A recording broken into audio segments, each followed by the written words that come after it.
Okay, so welcome back. It's been a solid week of messing around with our cabinet, and this was my little design sketch I had kind of done to sort of give myself an idea of what I wanted this guy to look like when I was done, and that's what we came up with. So, yay, it's finally done. There's a couple last minute things to do, but mostly it is completely done, and let's give you guys a tour here real quick. All right, so the doors are held to closed with magnets, so we just open those up.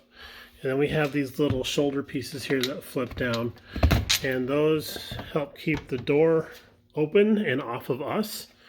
We have little chains attached to them at the right height so that they're not going to flop around and stuff.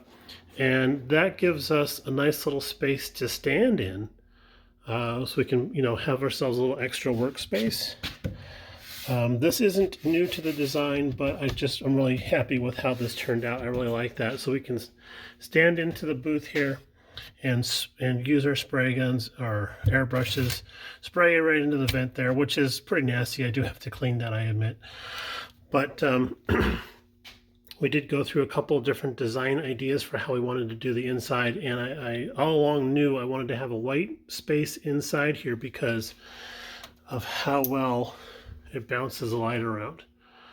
And it's just so nice. I did find some white duct tape, and we're going to tape up all the little seams and stuff so we don't get air leakage or vapor through there that we don't want to have. So we have the boxes set up on a little pedestal here, help keep them off the floor or the ground or whatever you want to call this, the working surface, I guess, so that when we're holding stuff, it's more right where our hands are going to be held.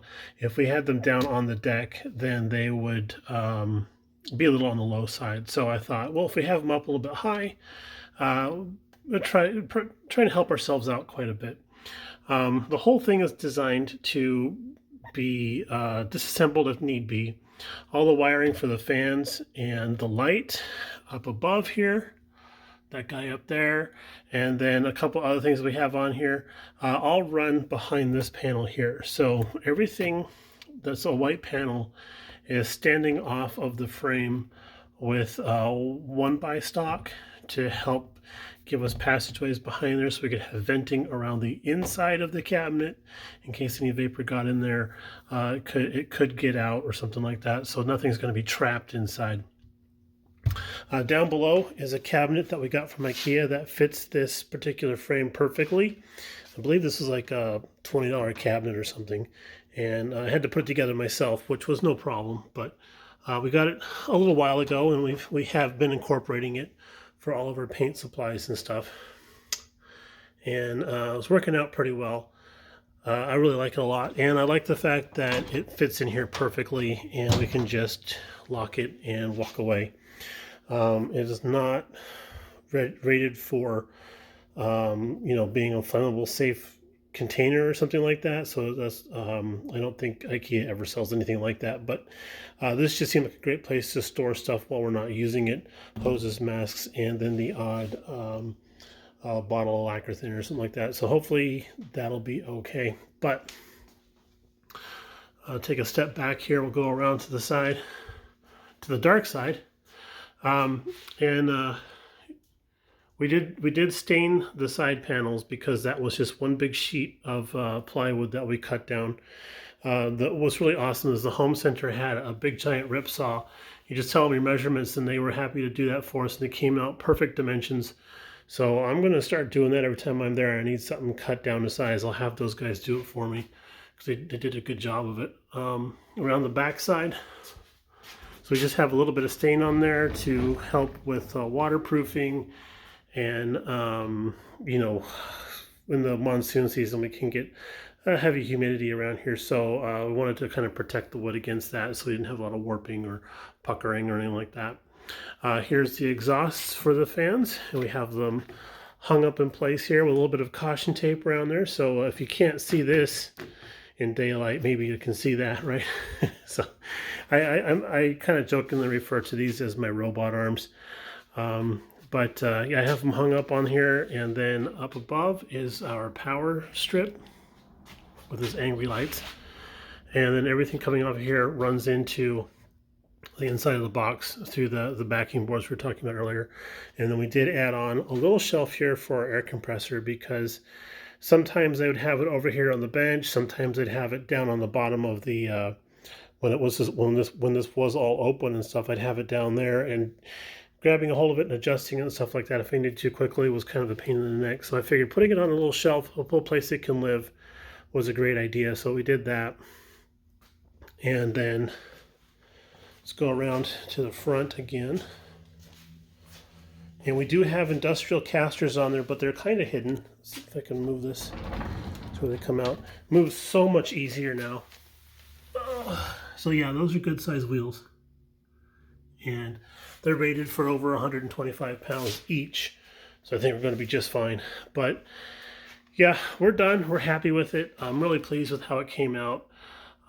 Just a couple little things I want to do before we start using it, like clean up the filters and then do the tape work and stuff. But otherwise, we're ready to rock and roll. So it took us a solid week to do this, because I had it all apart, and then I thought, well, I had the wheels off. I took it apart so I could get the wheels off of it, because, of course, it was pretty delicate, and I couldn't just tip it on its back and stuff. So I had to take everything out of the cabinet, take the cabinet out, disassemble the entire booth area and stuff like that, because it was pretty fragile. And then when I got the wheels and stuff and rebuilt the pedestal it's on, when I got all that sorted out, I was like, let's just take a think about this and see what we want to do. And I was going to do some sort of lattice type of bracing on the sides and everything. And I thought, if we just went with some nice looking paneling on the sides, some plywood, I think it's 1/8 inch plywood, just did something like that on the side, stain it up nicely so it looked like more of a fixture rather than some sort of dorm room project, then yeah, I'd be a lot happier with it. So we did. We took a look at what kind of budget we could have for this, and it wasn't that bad of a budget. I did end up buying a new circular saw, so that did kind of bend the budget, but hey, I got a new circular saw because that one over there is crap. I'm going to dig a hole and bury that one in the backyard so it doesn't kill anybody. But yeah, I'm really pleased with this. I'm super stoked about it. A couple of my friends were over last night for a build night, and they're checking it out. And they couldn't believe how bright it is in there with just that single source of light, because of how well it's bouncing around inside there. And all of this stuff is made up out of, this is just a corrugated plastic, almost like a cardboard. And I got this at the local home center, a piece of it, which is 3 foot by 6 foot, and it was about 20 bucks. And you can cut it with a razor knife. So make sure it's a sharp razor knife, otherwise you get cuts. You get cuts like this. But yeah, really easy to work with. I just made some quick templates for the back area there, and then figured out what my curve was going to be like for up in here. And then put it all together and just it's all held together, which is a couple of screws. I take those screws out, I can take out the insides. I can clean these up really easy. Usually when we airbrush Tamiya jar paints, and that stuff cleans up with Windex. So it's kind of nice that we can just clean off the surfaces really easily. I probably wouldn't hit this with acetone at all, because it would affect the plastic in here. But in the long term, I'm not too worried about that. I can just pull the panel down and replace it with another piece. All right, guys, thanks for tuning in again. Also, thank you very much for all the great comments and comments of support and stuff from our last video when we were talking about why we had to go back and do all this type of refitting on this particular spray booth thing. But we're really excited to try and get this going and get back onto some projects this weekend. Everybody take it easy. We'll talk to you a little bit later on. Bye now.